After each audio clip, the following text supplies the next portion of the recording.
bien, Salmo 85 y versículo 6. No volverás a darnos vida para que tu pueblo se regocije en ti. Tome su asiento, vamos a hablar hoy.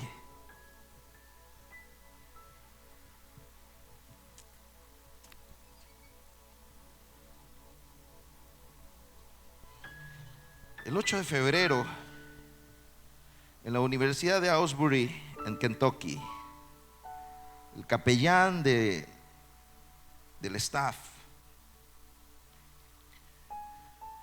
fue a su devocional usual del día.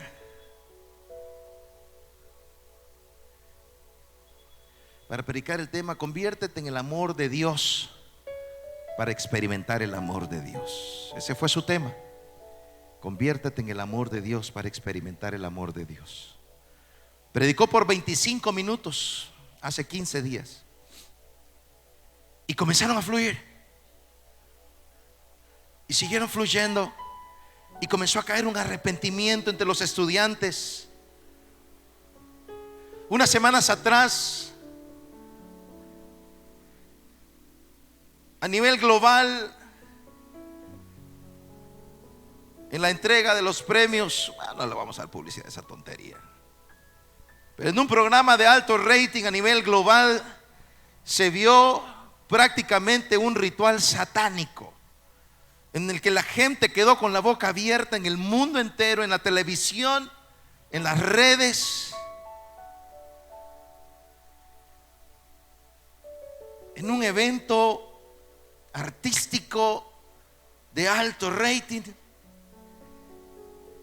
y el mundo, entre convulsionarse, asombrarse, asustarse y celebrar semejante cosa llena de las tinieblas, corrió la noticia por el mundo entero de lo que sucedía en los premios Grammy. Prácticamente un ritual satánico frente a las cámaras. Y solo unas semanas después, el Espíritu Santo cae el 8 de febrero en la Universidad de Asbury, allá en Kentucky, a través de un pastor desconocido, un pastor que era conocido por casi nadie a nivel mundial. Y el Espíritu Santo toma el control de la reunión en un culto de adoración que duró 15 días, lleno del Espíritu Santo de Dios. Y se comenzó a hablar del avivamiento de Asbury en todas las redes, en los noticieros, en el mundo entero. Se comenzaron a ver jóvenes de rodillas delante de la presencia del Señor. Y una vez más el infierno pasó a un segundo plano, porque Jehová es Rey de Reyes, porque Él es el más grande. Y todo el mundo comenzó a hablar lo que está sucediendo en Asbury, lo que está sucediendo en la universidad. Jóvenes dirigiendo las reuniones. No habían predicadores famosos, no habían grandes ministros de adoración y alabanza, porque este avivamiento, como lo hemos hablado en el pasado, se está cumpliendo de la manera que el Espíritu Santo lo ha hablado. No se trata de las estrellas en el púlpito, se trata de los avivadores en las sillas. Porque personalmente estoy harto de las estrellas del púlpito. Y una vez el pastor John, hablando acerca de los predicadores de avivamiento, le dije: pastor, es incómodo, es complicado, uno cae mal. Él me dijo: los predicadores de avivamiento no son amados, son tolerados.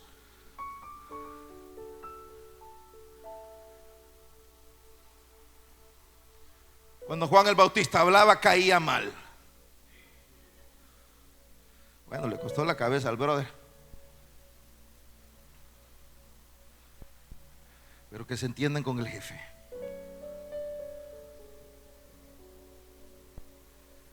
En las redes se comenzó a hablar del avivamiento en Asbury, y algo comenzó a pasar en otras universidades. No es la única universidad. Comenzaron a haber despertares, fuegos en diferentes universidades. He estado siguiendo algunos adoradores, ministros de adoración y alabanza, que están siguiendo los avivamientos en las universidades, y están siguiendo lo que está pasando en la Universidad de Lee, en la Universidad de Stanford, en diferentes universidades, lo que está sucediendo, un despertar. una vez más con uno de los grupos más menospreciados y hechos a un lado, los jóvenes. Una vez más, como fue en las historias de los avivamientos, los jóvenes siempre fueron los protagonistas. Por eso vale la pena invertir en las nuevas generaciones.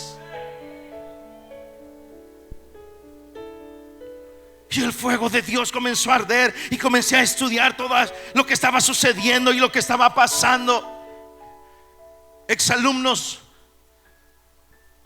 a quienes ya les había dado clase comenzaron a escribirme. Ellos comenzaron a escribirme: pastor, ¿ya se dio cuenta de lo que está sucediendo en la Universidad de Asbury? Digo: sí, pastor, sabe, me comencé a acordar de las clases en el CCFL Jóvenes, cuando nos hablaba de las visitaciones, cuando estudiábamos los avivamientos históricos, cuando hablábamos del derramamiento del Espíritu Santo. Una persona que trabajó en producción acá en la iglesia, que ahora está en Texas, me mandó un mensaje: pastor, ¿se acuerda cuando hablaba de avivamiento? ¿Ya se dio cuenta de lo que está sucediendo en las universidades? Y le dije: sí, ¿sabes qué creo? Dios lo está haciendo una vez más.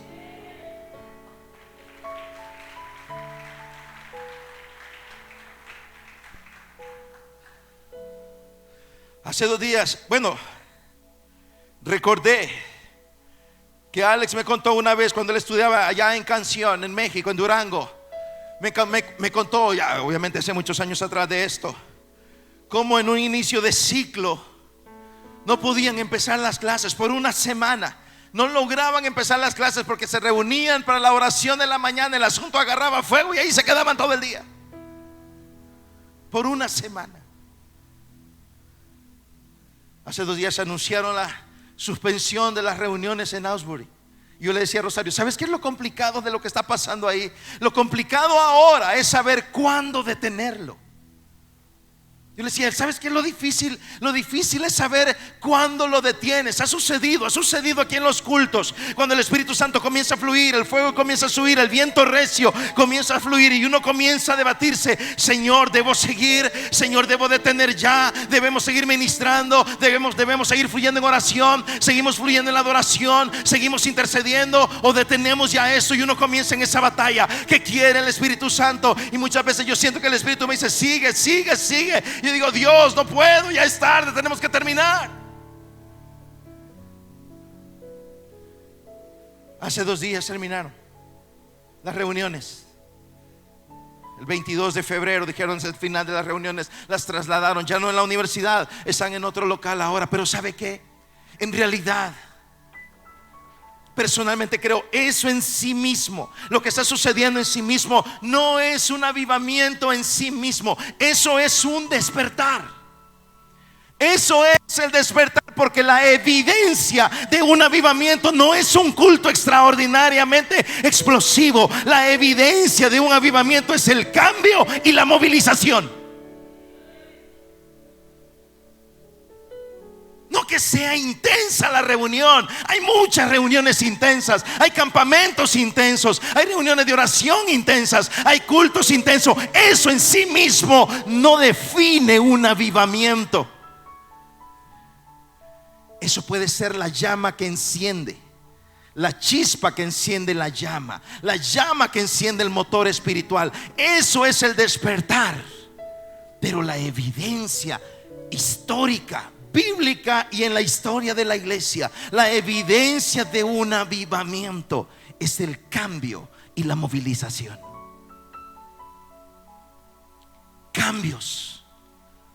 Cambios en los corazones, cambios en los matrimonios, cambios en los hombres, cambios en las mujeres, cambios en las prioridades, cambios en nuestra comunión con Dios, cambios en nuestra vida, convicciones sólidas y certeras que impulsan una movilización de fe, una movilización evangelística, una movilización de adoración, una movilización de guerra espiritual, una movilización de sanidades, una movilización de generosidad, una movilización de ayuda al prójimo, una movilización de milagros de todo tipo. El despertar lleva al cambio y lleva a la movilización, y entonces el Espíritu Santo toma el control de toda la atmósfera y el nombre de Dios es exaltado. Creo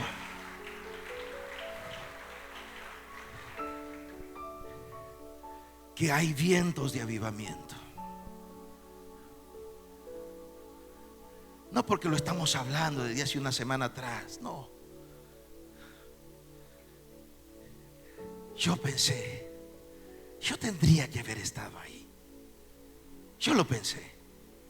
Yo tendría que haber estado en ese lugar. Yo tendría que haber experimentado esto. Yo tendría que haber estado. Y le decía a Dios: perdóname si no tomé acciones y decisiones oportunas y perdí un tiempo de visitación. Pero le dije: en la próxima yo voy a estar ahí. ¿Qué es avivamiento? Avivamiento no es hablar en lenguas. Avivamiento, hay un montón de gente que habla en lenguas y aún su vida sigue siendo un desastre. Y en la iglesia de Corintios pasaba eso. En la iglesia de Corinto era una iglesia llena de dones espirituales y llena también de pecado sexual y llena también de contiendas. No, decimos que eso no sirve. Jamás diría que los dones del Espíritu Santo son inservibles. Los dones del Espíritu Santo son tus herramientas, son armas poderosas que el Dios de los cielos le entrega a su pueblo para la batalla. Pero un avivamiento es el despertar de tu comunión con Dios a una comunión viva, intensa, profunda y continua. No nada más en el culto. No ser espiritual en las 2 horas de la reunión, en los 40 o 45, 1 hora tiempos de adoración y alabanza. Por favor, Satanás no deja de ser Satanás por 45 minutos. Él viene a robar, matar y destruir siempre.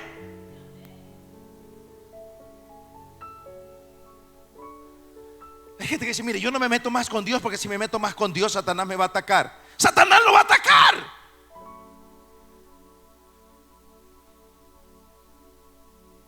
¿Usted cree que él tiene una varita para medir?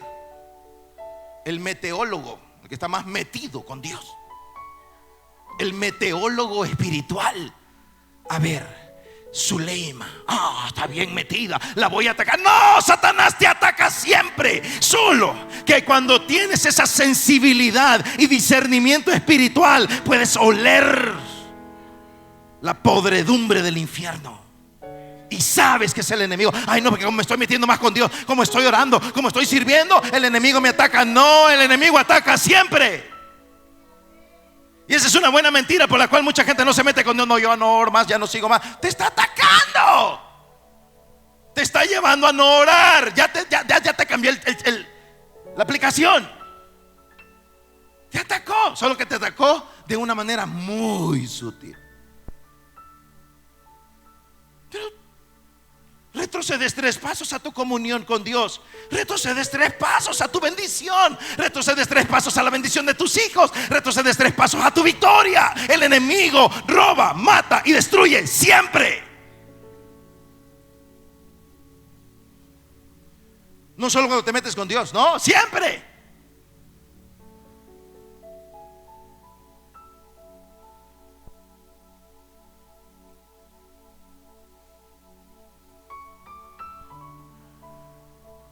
Avivamiento implica principalmente cambios y movilización. Pasar de la muerte a la vida, con cambios evidentes en tu comunión con Dios, en tu vida espiritual y en tu fe. Y a la movilización del pueblo de Dios para impactar con el poder del evangelio. El asunto de Dios no es que se nos ponga la piel china. Mire, milagros. ¿Cuántos milagros hizo Jesús en las páginas del evangelio? Montón. Experiencias. ¿Cuántas experiencias tuvieron los discípulos de Jesucristo? Montón. Y aún así uno lo traicionó y lo entregó para que lo mataran. El otro lo negó maldiciendo. Tomás ni creía y todos los demás se escondieron.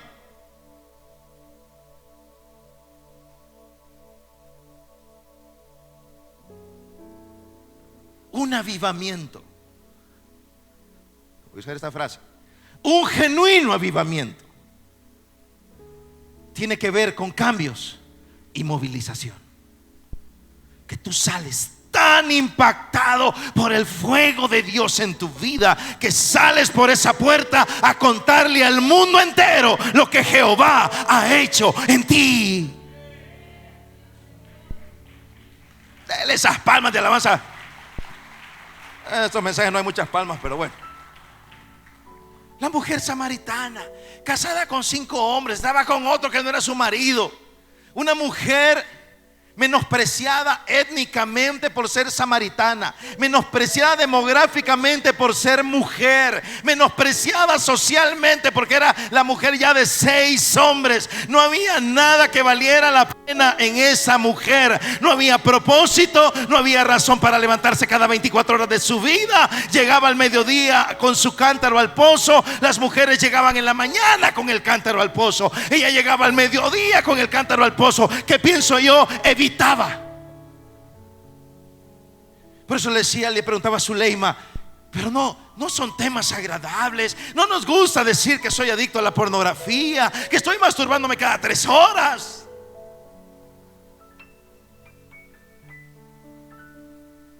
Somos precisamente los que llegamos al pozo, tal vez hasta de escondidas, a la hora que nadie mira, para no hablar con nadie. Y llegamos humildemente con nuestros cantaritos llenos de vergüenza al pozo, y de repente la mujer mira a Jesús ahí y dice: oh, hay alguien ahí ahora, no puede ser. Se acerca, no dice nada, va a meter su cantarito al pozo, y Jesús le dice: ¿puedes darme agua? La mujer le dice: ¿cómo tú, siendo un judío, me pides a mí, que soy samaritana, agua? Los judíos y los samaritanos no hablaban. Jesús le dice: si tú supieras quién es el que está hablando contigo, tú me pedirías agua viva. Señor, ¿puedo hacerte una pregunta? Me parece que eres un profeta. Me has dicho que he tenido 5 maridos. Me has confrontado con la verdad. Me he atrevido a abrirte mi corazón. Me he atrevido a ser sincera contigo. Quiero preguntarte algo. Yo creo que tú eres profeta. ¿Podrías decirme algo? A nosotros los samaritanos nos han dicho que debemos adorar en este monte, y ustedes los judíos dicen que debemos adorar allá en Jerusalén, donde está el templo, sobre el monte de Sión, donde usted va a estar a finales de este año, ahí en el monte de Sión. Por eso el salmista decía: subiremos a Jerusalén, a la ciudad de nuestro Dios, porque Jerusalén está asentada sobre el monte de Sión. Y conoceremos la ciudad de David, lo que se llegó a conocer como la ciudad de David. Ustedes dicen que en este monte, a nosotros los samaritanos nos han dicho que en este monte, ¿dónde? ¿Sabes cuál era la pregunta? La verdadera pregunta era: ¿dónde está Dios? Yo lo necesito. Yo lo necesito. ¿Dónde está Dios? Mujer, la hora viene y ahora es, que ni en este monte ni en el otro, porque el Padre lo que busca son adoradores que lo adoren en espíritu y en verdad.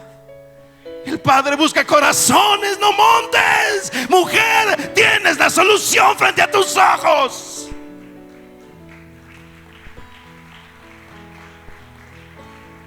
Ahí es donde los menospreciados, los adictos, los llenos de quejas, los llenos de mediocridad, los llenos de complejos, llegamos y le decimos: Señor, pues aquí estoy.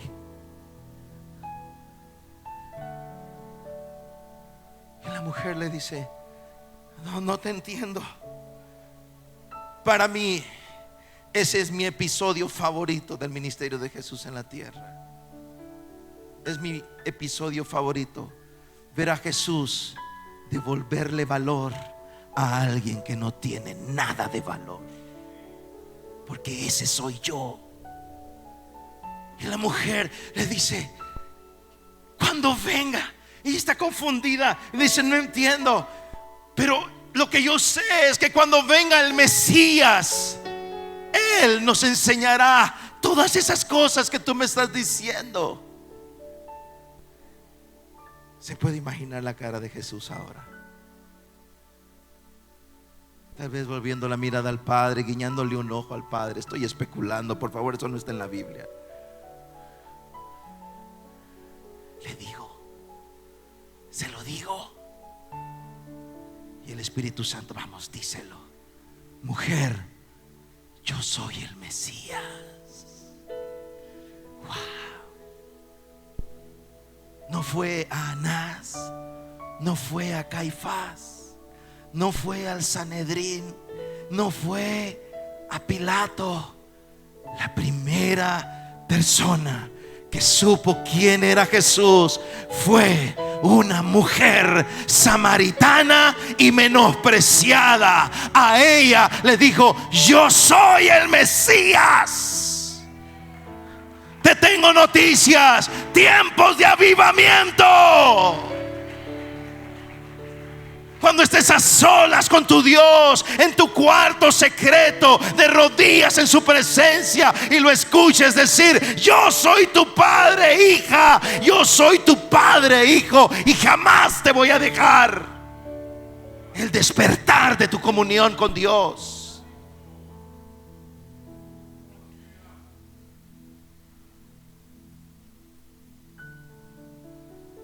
Soltó el cántaro. Me encanta el detalle. El detalle en el Evangelio dice que soltó el cántaro y se quebró. Quedó su pasado.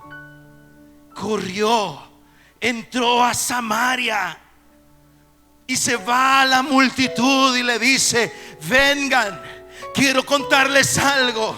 Allá afuera hay un hombre que me ha dicho todo lo que yo soy. Ya esa mujer ya no se avergüenza de su pasado, ya no se avergüenza de sus cicatrices sociales, ya no se avergüenza de sus orígenes étnicos. Ahora es una nueva criatura. Y cuando hay un avivamiento en tu vida, comienzas a movilizarte y comienzas a decirles: allá hay un hombre que me dijo todo lo que yo soy. No será el Mesías. Y todo el mundo salió a hablar con Jesús por el mensaje de una mujer menospreciada.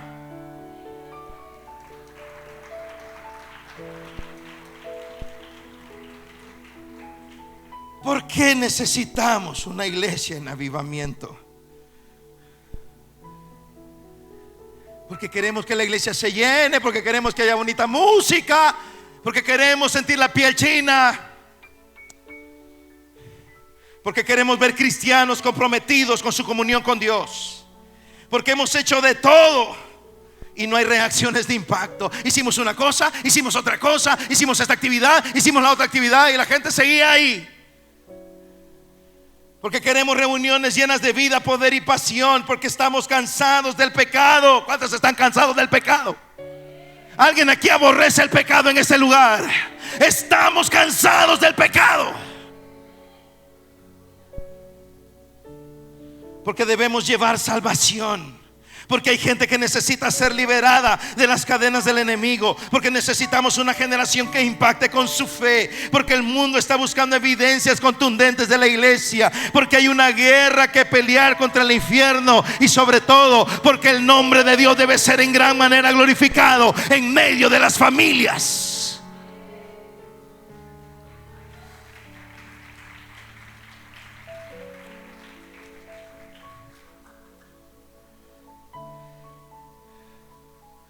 Tendría 80,000 razones más, pero voy a caer más mal todavía.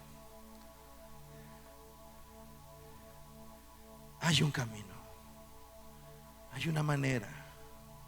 Avivamiento, en primer lugar, tiene que ver con la presencia manifiesta de Dios. A partir de ese sábado estaremos hablando de avivamiento, cosas muy básicas, cosas muy fundamentales, que nos van a ayudar a comprender la temporada que Dios está trayendo en medio de las naciones. Hay vientos de avivamiento. Primero, Avivamiento tiene que ver con la presencia manifiesta de Dios. ¿Qué significa la presencia manifiesta de Dios? Es ese momento en el que tenemos la conciencia de que Dios entró en la escena, que tiene el control y nuestro espíritu lo percibe. Dios es omnipresente, Él está en todos lados. No estamos hablando de la omnipresencia de Dios. Dios está ahora mismo en un burdel. Dios está ahora mismo en una cantina de borrachos. Ay, pastor, ¿de qué estoy hablando? Del ojo de Jehová que conoce las obras del ser humano.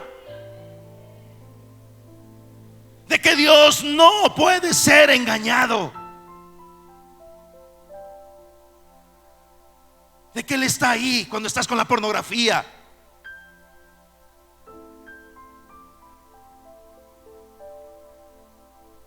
Que está ahí cuando estás haciendo cosas, viendo cosas, oyendo cosas, diciendo cosas que no debes hacerlas. Está ahí su presencia, su omnipresencia. Como atributo divino se mueve en la plenitud de la tierra. Pero Él solo manifiesta su presencia en un lugar donde Él es el más importante y donde Él es anhelado.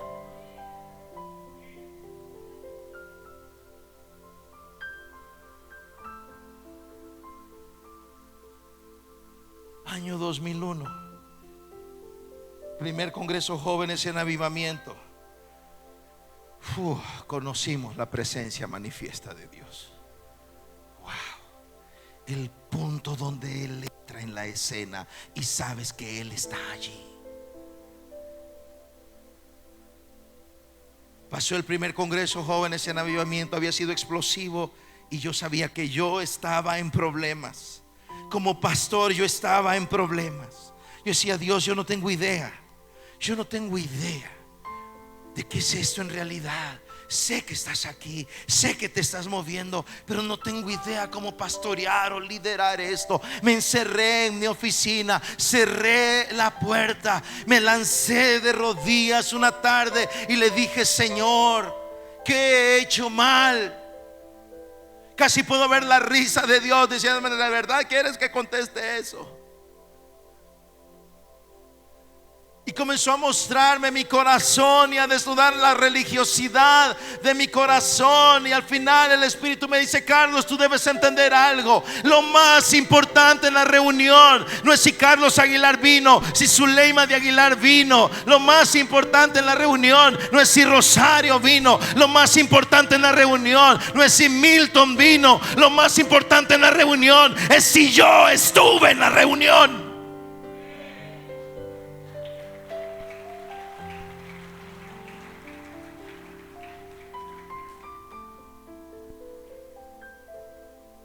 Y pedí perdón y lloré por 2 horas y le dije, Señor, a partir de este día nuestra oración más importante, y esto es importante que lo recapitulemos con los equipos de oración preculto, nuestra oración más importante a partir de julio 2001 es esta: danos tu presencia. Venimos a la iglesia a ver quién predica ahora. Bueno, mira, confía que Dios te va a hablar. ¿Y quién va a dirigir la alabanza? Confía en que tu corazón de adorador va a provocar cosas poderosas.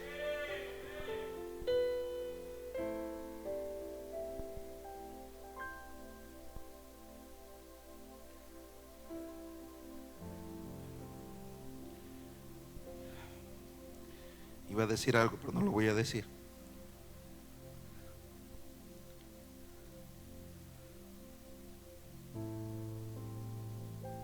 Comencé a rogar, danos tu presencia.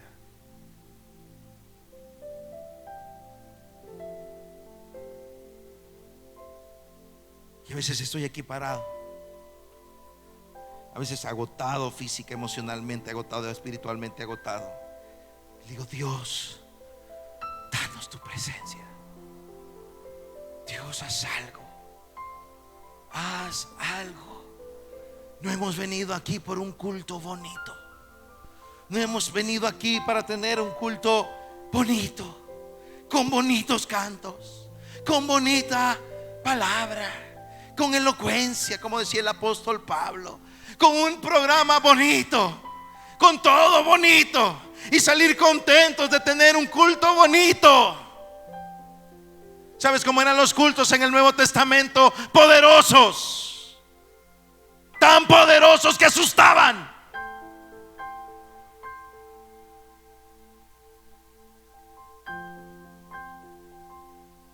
Había una parejita, se llamaban Ananías y Zafira. ¿Cuántos conocen la historia de esta parejita de hermanos de la iglesia? Eran hermanos de la iglesia. Vea el que está a su lado, podría ser como el que está a su lado. Ellos tenían una propiedad, la vendieron y vinieron con una parte del dinero a donde el pastor Pedro. Y le dijeron: Pastor Pedro, aquí está el total de la venta. ¿Y sabe qué? Era mentira. No era el total de la venta, era una parte del total de la venta. Y en aquel tiempo tú no le podías mentir al pastor, porque si le mentías al pastor te podías morir.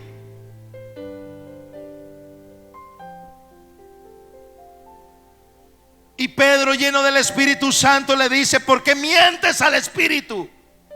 Primero, nadie les ha pedido un solo centavo.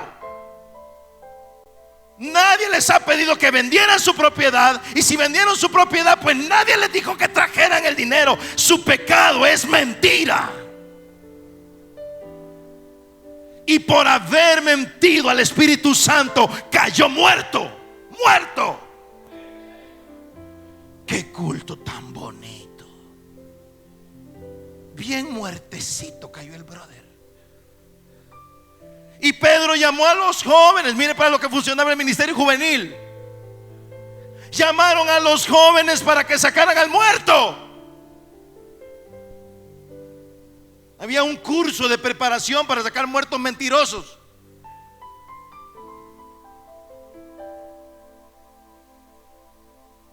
Y después viene la esposita con la misma mentira. Y Pedro le vuelve a decir lo mismo. Y le dice: los jóvenes acaban de sacar a tu esposo y ahora te van a sacar a ti. ¡Pum! Qué lindo estuvo el culto. Doble porción hubo hoy.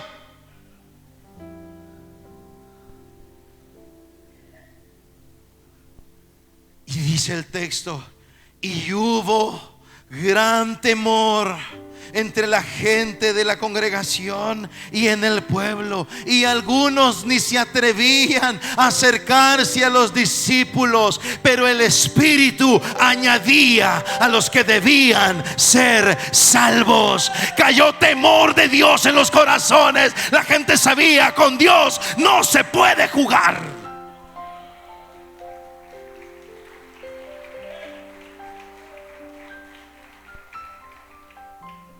Cuando el fuego comienza a arder en nuestros corazones, vas a ver cómo tus hijos van a obedecer. Vas a ver cómo tus hijas van a obedecer.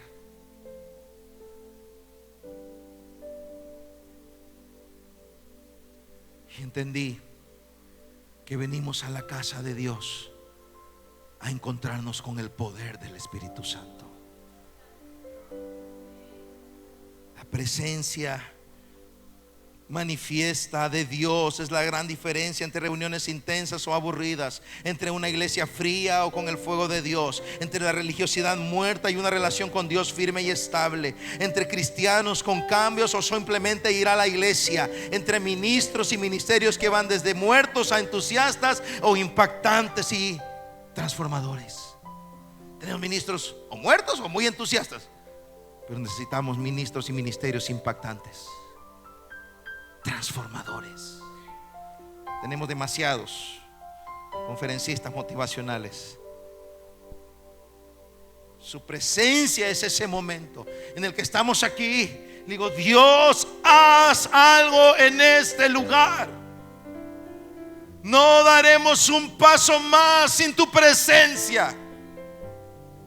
y siento la conexión del Espíritu Santo que empieza a fluir y a moverse y a moverse, y entonces encontramos la ruta y decimos: ahora sí, ahora estamos en sintonía. Éxodo capítulo 33. Vamos a Éxodo 33.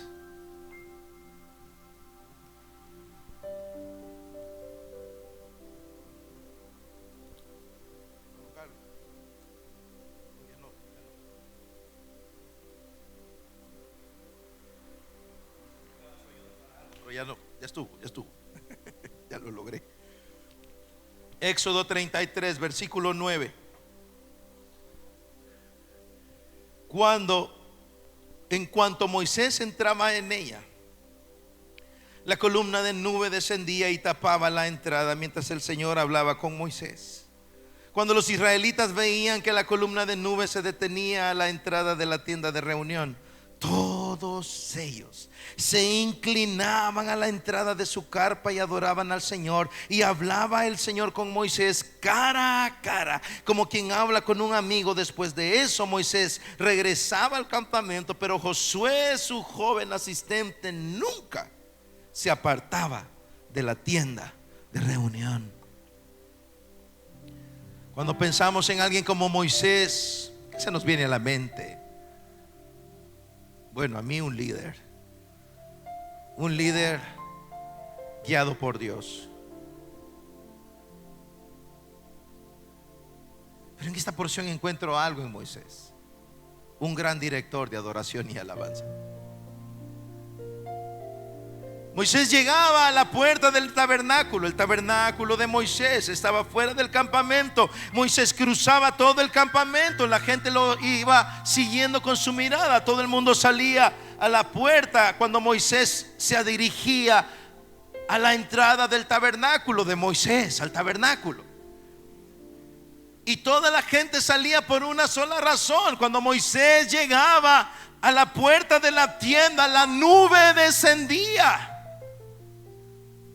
Era la presencia manifiesta de Dios. Y cuando la nube descendía, todo el pueblo de Israel se postraba para adorar.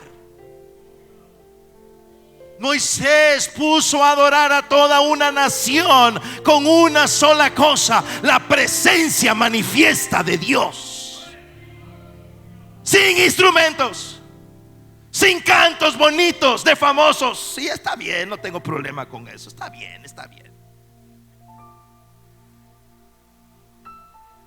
Está bien, siempre y cuando la nube baje.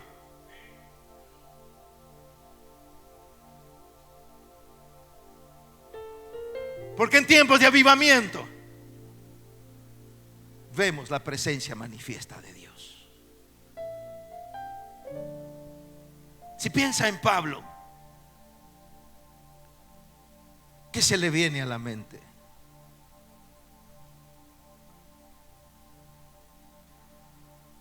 Un ministro de adoración y alabanza,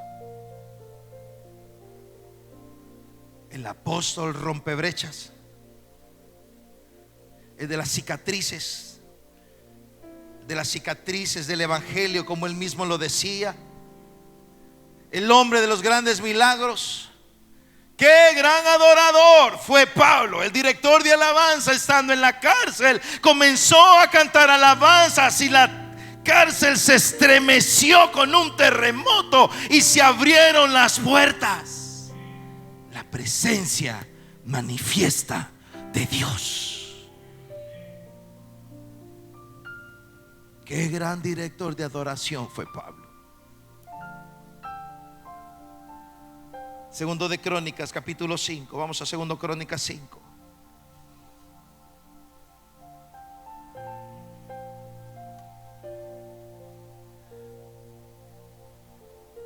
Se suponía que este era un mensaje sencillo que tenía que acabarlo hoy. Voy por el 20% de esto. Segundo Crónicas 5:12. Todos los levitas, cantores, es decir, Asaf, Emán, Jedutún, sus hijos y sus parientes, estaban de pie en el lado este del altar, vestidos de lino fino y con címbalos, arpas y liras. Junto a ellos estaban 120 sacerdotes que tocaban la trompeta. Los trompetistas y los cantores alababan y daban gracias al Señor al son de trompetas, címbalos y otros instrumentos musicales. Y cuando tocaron y cantaron al unísono: el Señor es bueno, su gran amor perdura para siempre, una nube cubrió el templo del Señor, y por causa de la nube los sacerdotes no pudieron celebrar el culto, pues la gloria del Señor había llenado el templo. Dicho de otra manera, el programa del culto lo lanzaron al cesto de la basura, porque el dueño de la casa entró a su casa, y cuando Dios está en su casa se hace lo que Él quiere.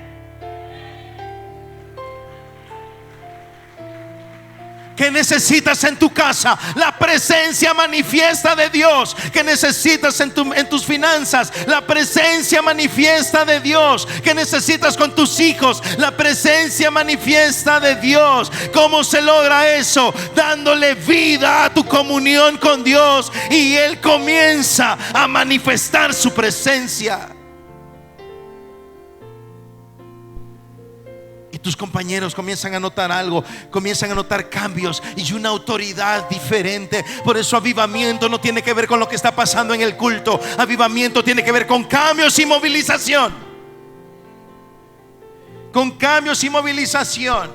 ¿Qué significa la presencia manifiesta de Dios? En primer lugar, Dios está con su pueblo. Mateo 1:23: y nacerá un hijo y le llamarás Emmanuel, que significa Dios con nosotros. La presencia manifiesta de Dios significa esto: la convicción y la certeza de que Dios está contigo. No lo dije bien. La convicción y la certeza de que Dios está contigo. Dios está contigo. El Espíritu Santo está contigo. En tiempos de avivamiento hay una convicción: Dios está conmigo. La presencia manifiesta de Dios significa plenitud de gozo, vida y paz. En tu presencia, Salmo 16:11, en tu presencia hay plenitud de gozo. Significa gozo. Una mañana de estas semanas anteriores, una mañana comencé a proclamar esta palabra en mi vida y comencé a decir: en tu presencia hay plenitud de gozo. Y dije: esta palabra es una realidad en mi vida. Y seguí en el resto del día: en tu presencia hay plenitud de gozo. Y de repente se levantaba la ola del enemigo para traer las tinieblas de la tristeza, las tinieblas del dolor, las tinieblas de la soledad. Y decía: en tu presencia hay plenitud de gozo. Y de repente se levantaba algún ataque del enemigo y decía: en tu presencia hay plenitud de gozo. Te tengo noticias: el Espíritu de Dios está contigo, y en su presencia hay plenitud de gozo.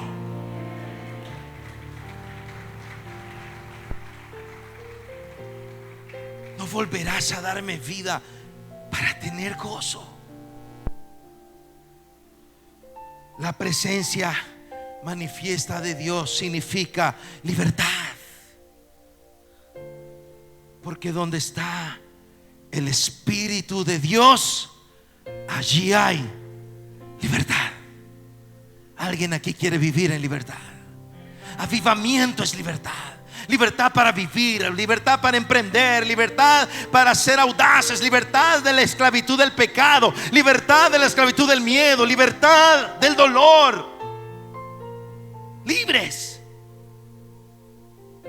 ¿Dónde está el Espíritu de Dios? Hay libertad. La presencia de Dios es la garantía del descanso y paz. Es garantía de victorias. Es garantía de paz. Moisés está frustrado. Está liderando un pueblo de dura cerviz, un pueblo duro. Moisés está frustrado. En su frustración se enoja por el pecado del pueblo. En su enojo mata a 3,000 judíos. Este hombre tenía problemas de carácter. Este hombre tenía problemas en el manejo de la ira. ¿Alguien aquí tiene problemas en el manejo de la ira? Te tengo buenas noticias. Moisés los tenía y también mataba gente. Noé debería de haber ido a CR. Tenía problemas de alcoholismo. David tenía problemas de adicciones sexuales. Tenía que haber ido a CR también. Moisés tenía problemas por el manejo de la ira. Mataba gente cuando se enojaba. Le pasó en Egipto y luego le pasó en el monte del Sinaí. Debería de ir a CR. Moisés también. Y usted no quiere ir.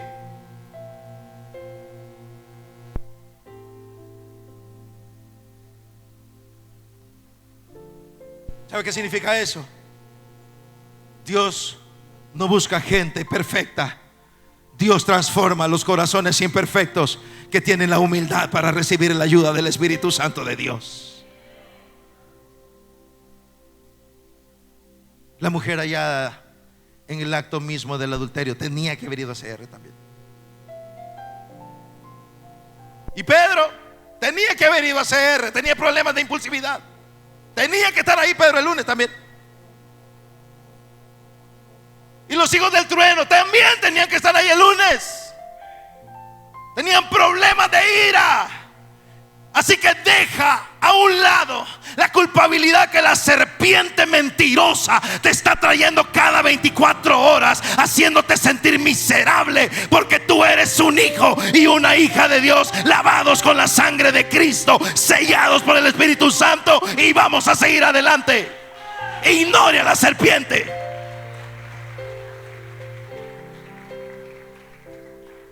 Moisés, te daré mi presencia y tendrás descanso. ¿Sabe qué significa la presencia de Dios? Descanso. Ay, Dios, yo pensé que se iba a entusiasmar más que eso, hermano. Ay, pasa todo estresado. Ay, que no puedo comer. ¿Y qué voy a hacer aquí? ¿Y qué voy a hacer aquí? ¿Y cómo hago aquí? ¿Y cómo hago con esto? Y esto y aquello. Te daré mi presencia, dijo el Señor, y tendrás descanso.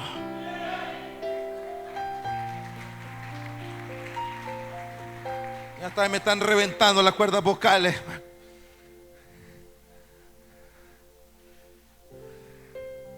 Y por último, su presencia nos da vida. No volverás a darnos vida para regocijarnos en ti.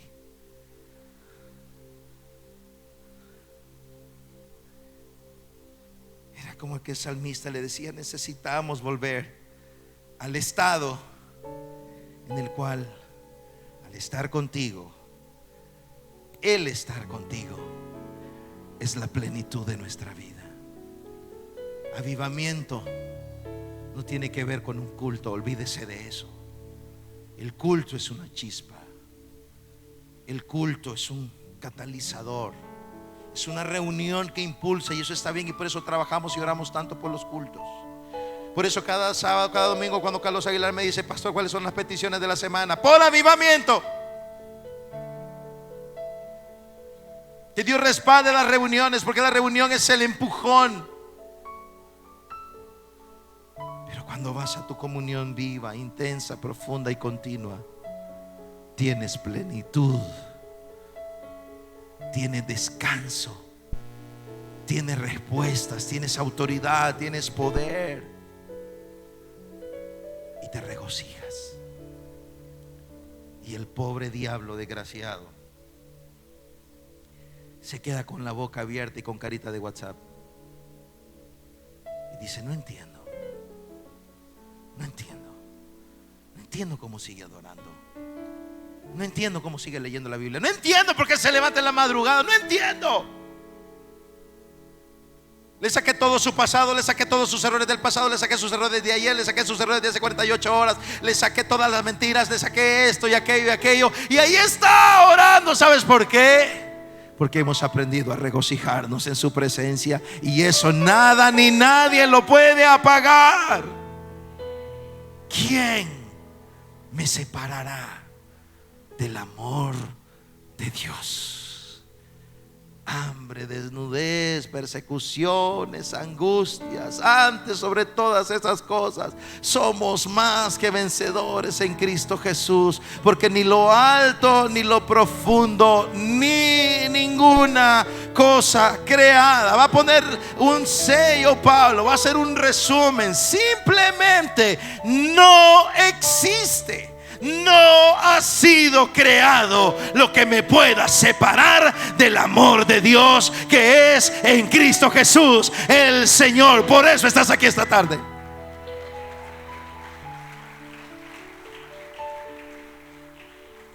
Su presencia manifiesta nos seduce y quedamos cautivados, atrapados y transformados por su presencia. Para resumir, la presencia manifiesta de Dios significa poder, bendición, victoria, dirección, plenitud y cambios.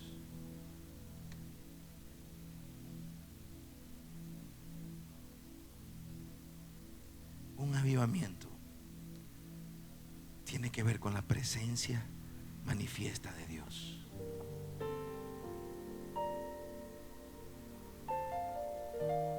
Y eso traerá cambios y movilización. ¿Qué se nos ha entregado para avanzar en ese camino? 4 cosas importantes. Un despertar. Ese punto donde nuestra fe abre sus ojos. Esdras 1:5 dice: entonces se levantaron los jefes de las casas paternas de Judá y de Benjamín, y los sacerdotes y levitas, todos aquellos cuyo espíritu despertó Dios para subir a edificar la casa de Jehová. Dios los despertó. Dios despierta. Dios despierta a alguien. Dios comienza a incomodar a alguien que empieza a buscar y a buscar y a buscar. Dios comienza a incomodar a alguien que dice: tengo que ir a la oración, tengo que estar en la madrugada, no puedo soltar la intercesión, debo seguir ayunando. Dios comienza a moverse, comienza a despertar a alguien, como despertó al pueblo para ir a edificar la casa. Efesios 5:13-14, por lo cual dice: despiértate tú que duermes y levántate de los muertos y te alumbrará Cristo. Despiértate. El despertar, la clave de un avivamiento. La palabra no adulterada. Jonás en Nínive, un mensaje incómodo, pero que desnudó el corazón de los ninivitas.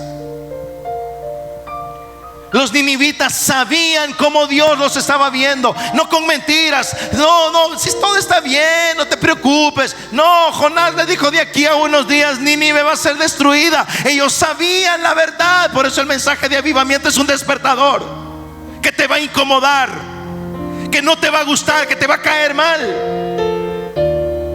pero es la verdad. Es así como Dios te mira. Y vas a la palabra y Dios te dice: hijo, estás mal, estás teniendo componendas con el pecado y con tu carne, estás mal. No esperes llegar muy lejos así, estás mal. La oración incesante, la oración centrada en Dios, la oración agonizante. Jairo, postrado delante de Jesús: ven a la casa, la niña está muriendo. La oración de visitación, la oración desesperada que mueve a Jesús, la oración de avivamiento, corazones desesperados. Y Dios está llamándonos más y más a la oración. Esta semana Dios hablaba a mi corazón y me decía: tienes que llegar al cuarto de oración. Tenemos mucho que hablar. Quiero verte más ahí. Quiero verte más en el cuarto de oración. Hay cosas que tengo que decirte. La adoración. Isaías, en el cuadro de adoración: y vi el trono del Señor alto y sublime, y querubines que se movían y decían: Santo, santo, santo es el Señor, Dios todopoderoso. El profeta cae al suelo y dice: ay de mí, que soy hombre pecador, hombre de labios inmundos. Adoración que te confronta con su presencia, adoración que produce revelación. El profeta dice: yo soy alguien de labios inmundos. Y entonces vienen carbones encendidos que queman los labios. Revelación de pecado, arrepentimiento y preparación para el ministerio. Revelación, adoración que va más allá de los cantos. Adoración que nos lleva delante del trono. Y cuando estás delante del trono, algo va a pasar, algo va a suceder. Y por último, carácter cristiano, lo más difícil: la transformación, los cambios, el ir de las emociones a las convicciones, el ir del entusiasmo a la verdad. El entusiasmo es bueno, pero no es suficiente. De ir del entusiasmo a la verdad que te hace libre. El punto donde morimos a nosotros mismos y comenzamos a reflejar a Jesús. El carácter cristiano, cuando ya no hablas como habla el mundo, cuando no te comportas como el mundo, sino que el mundo te mira comportarte como Jesús se comportaría. Y entonces dicen, como decían de los cristianos en Antioquía, que por primera vez se les llamó cristianos, porque veían a Jesús en ellos. Lo más complicado: trabaja esas 5 cosas en tu vida. Es lo que la iglesia, es el camino que debes seguir. Ese es el camino. Y está lleno de textos bíblicos que no tenemos el tiempo para leerlos hoy. La palabra, el despertar, la oración, la adoración, el discipulado, el carácter de Cristo. Terminemos con un versículo más. Acompáñame para terminar.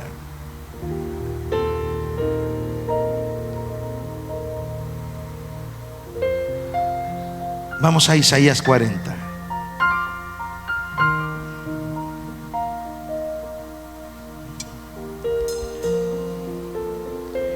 Versículo 1.